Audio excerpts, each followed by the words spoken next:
नमस्कार, world at 360 degree में आपका स्वागत है। मैं हूं अखिलेश सुमन।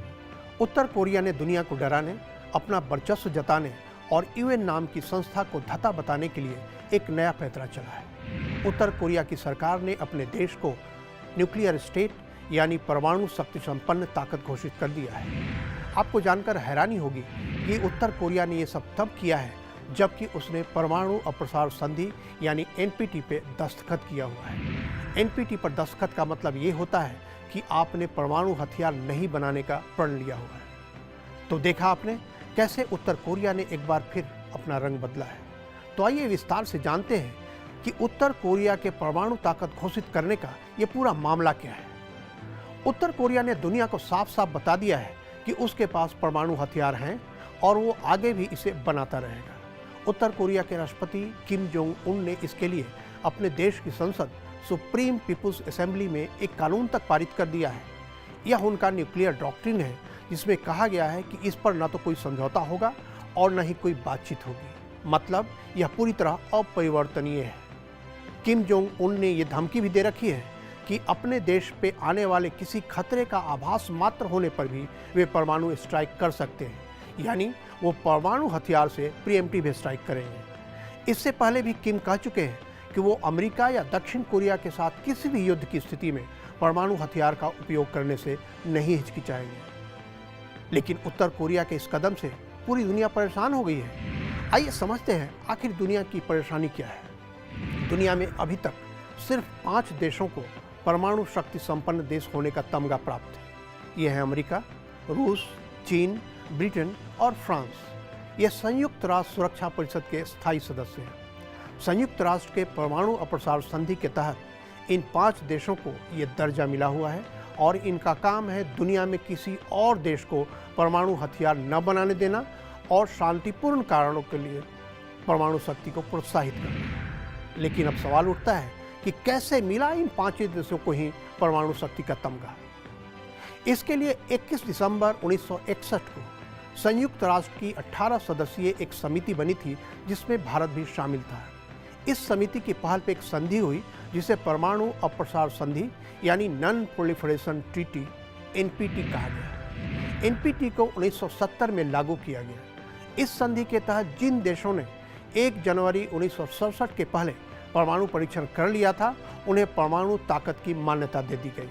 इस पैमाने पर सिर्फ 5 ही देश अमेरिका, रूस, चीन, ब्रिटेन और फ्रांस खरे उतर पाए। इस संधि के मुताबिक इन 5 के अलावा किसी अन्य देश को परमाणु हथियार बनाने की छूट नहीं होगी और यह अपेक्षा की जाती है कि दुनिया के सभी देश एनपीटी में शामिल हों।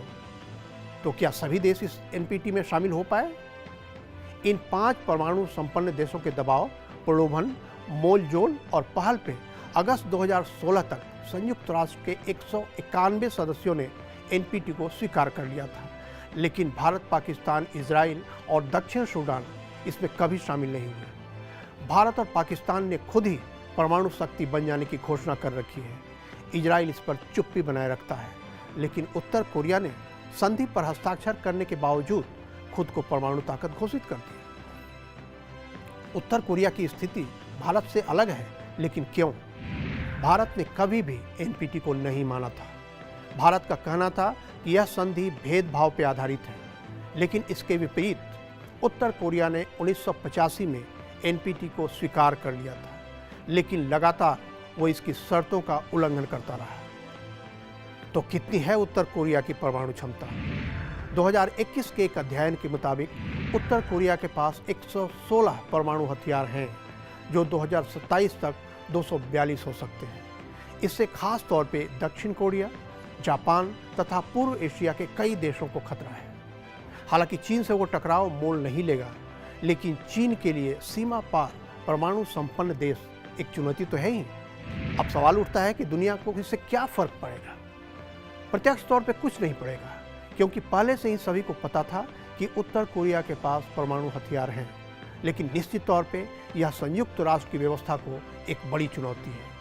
तो अंत में ये सवाल उठता है कि आखिर आज उत्तर कोरिया ने अपने आप को परमाणु शक्ति संपन्न देश घोषित करने की क्यों सोची? इसका जवाब यह है कि उत्तर कोरिया की अंदरूनी स्थिति काफ़ी खराब है। खाने पीने की वस्तुओं की भी किल्लत है और कोविड महामारी एक बार फिर वहाँ पांव फैला रही है। वहाँ की चिकित्सा सुविधाएं भी चरमरा रही हैं। अंदर असंतोष बढ़ रहा है और ऐसे में अपने देश के लोगों को संभालने के लिए उन्होंने अंध राष्ट्रवाद का सहारा लिया है और इसीलिए उन्होंने अपने देश को परमाणु शक्ति संपन्न देश घोषित कर दिया है, ताकि झूठे गर्व पे उत्तर कोरिया के लोग अपने आप को गर्वान्वित महसूस कर सकें। संसद टेलीविजन के इस खास कार्यक्रम में आज बस इतना ही। नमस्कार।